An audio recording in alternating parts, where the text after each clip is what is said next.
Welcome back to the finish line in association with betterman.com. For all the latest odds from the world leading bookmakers, head over to betterman.com. So myself and Tom are going to take you through the weekend's racing from Ireland now. And we're going to start off on Saturday with Bobbyjo Chase from Fairyhouse.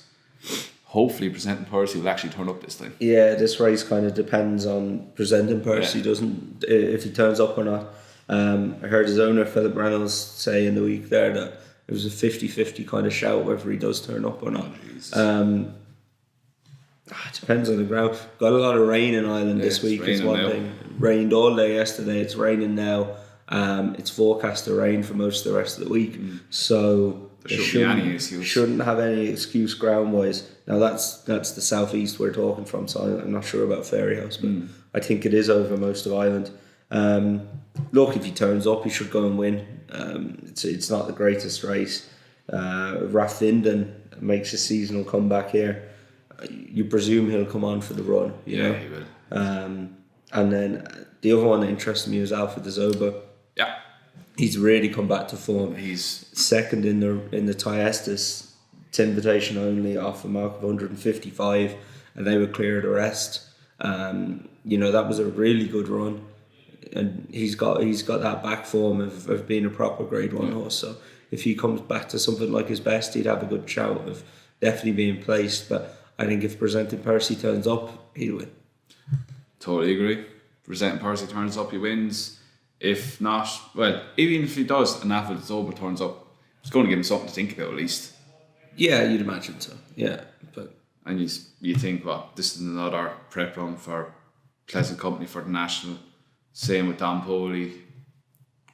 The rest of them really having a chance if the rest of them turn up. Yeah, there's a lot of out of form horses there when you go through them. Val Solido, Outlander hasn't looked anything like he did last season. And Mountebank Notorious. So yeah, I think if Presenting Percy doesn't turn up, it's not the greatest race in the world at all. No. But yeah, the three for me would be Presenting Percy, Rathvinden and Alpha de Zoba. And I totally echo that. So we go on to Sunday now. We go to Naas and the Paddy Power Onside Novice Hurdle. This looks like a good little race. It does. It looks competitive if lacking a standout. Yeah, star, yeah.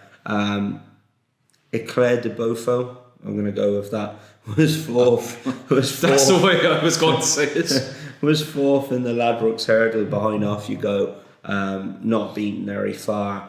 And, I just thought that might be good enough in this race. Yeah. He, that's a competitive race. And yeah, I mean, he was only off 130 or 132, I think. But I think that's good enough. It's an okay race, but not the greatest. It's lacking a standout performer. The one horse there that is interesting, if he runs, is Run Wild Fred.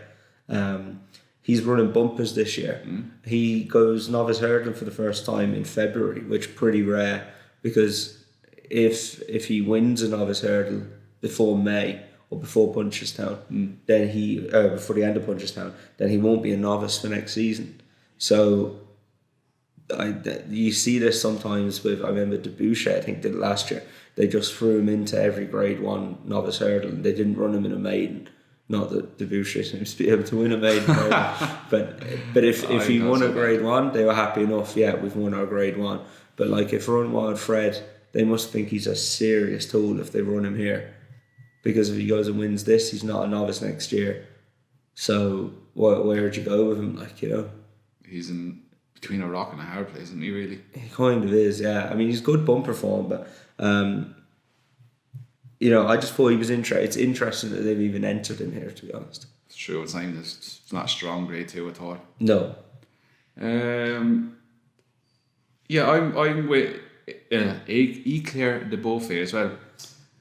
Same as you said, he was fourth in the Ladbrokes mid-division. I think if they make better use of him, because he only seemed to run on late at the finish, use him more up at the pace, I think that's plenty good enough for him to win this. Yeah. And the horse he beat last time in the race before that, Oscar Dan, has gone on and won again. So his form is there. He was in front of Uredale, who has been the big talk horse for the handicaps for Cheltenham. Yeah.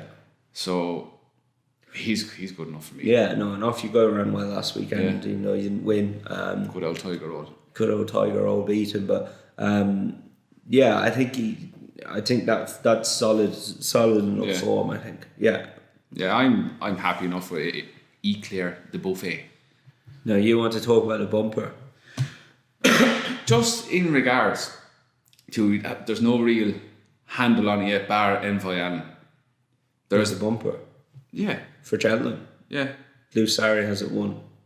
He'll be up the hill, back down at the parade ring. By the time the second horse is going across the line, if that thing if they decide to take Blue Sarri to the Cheltenham bumper, he's a young horse, whether they want to take him now or not. I just think he looked an absolute machine. He did. But it's just in regards to was it as good as it looked? Yeah, I reckon it was. I reckon it was. For a horse to just literally, Patrick just changed his hands and the thing just took off. And Willie had been out of form. He'd been out of form with his bumper runners. He hadn't had a winner since the November. And then that thing goes and absolutely bolts up. I reckon it's a weapon of a thing. Now, the other horse I like is Andy Dufresne. He was impressive at Down Royal, but the angle I like with this horse is Camilla Sharples is Gordon Elliott's travelling head lass, and she owned this lad for his point to point run. He won his point to point, but then Gordon bought him for 330,000 for JP. That's not something you do if you have an in like he obviously had an in on the horse. Yeah. There's no way he didn't know how good it was if Camilla was training it, his travelling head last. I'd be 100% sure it's been on his gallops. If he's willing to spend 330 grand of JP's money, he must have been saying it's a grade 1 horse. He looked it. And he looked at the last day. So it's fair enough. If you're not going to go, you think about it, you're not going to go and do that. And you're going to look pretty silly pretty quickly if you go spending people's money when they know you've been in on a horse. Oh yeah. That if it's not a proper grade 1 horse, at least you think it is. He's obviously seen what he could do before they even consider saying it to Fran Berry. That. Yeah, I'd be amazed if it wasn't on his gallops. So, I think he looks very unexposed. He looked very good at Down Royal.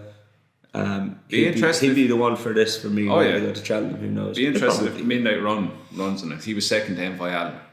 Then you might get a kind of hand on how good that form really is. Then if it ends up being shite, Blue Sarri looks even better. Yeah. And Blue Sarri, is he favourite even? I don't even think he's favourite. I think Envoy Allen is still favourite. It's not a race that I'll be getting heavily involved with now. So you're going absolutely lump on this show. No, I won't be. What price is he? He's 4s now. He's 4-1. He was 10s when we done the preview. Yeah. Yeah, no, I couldn't back him. You couldn't back anything in that bumper at 4-1. Oh, but stopping at 66 to win it. Yeah, I actually backed Relegate last year at 40s on Betfair or something. So there's no way I'd be backing Blue Sarri at 4-1. I don't think. He'd probably end up being the best horse in it. Yeah. I think it's not a bad race this year. No, it's better than most years. There's Envoy Allen, there's Blue Sarri, there's Andy Dufresne. What price is Andy Dufresne? Blackbow is still in there, yeah. Who are you looking for? Andy Dufresne. Can he not run in this or something? He was in it the other day. Have I missed something here? Oh, God. Gordon Elliott's press day was yesterday. Whether he's out now, I don't know, but we could be going on about him. He's not in the betting anymore. He's not in the betting, so yeah, I'd say that speaks volumes. So we'll have to see if he turns up, but he's the interesting horse if he does. And as you said, Midnight Run brings the Envoy Allen form, so we'll find out more. So that's us done for another week. So best of luck for the weekend, and we'll see you again on Monday.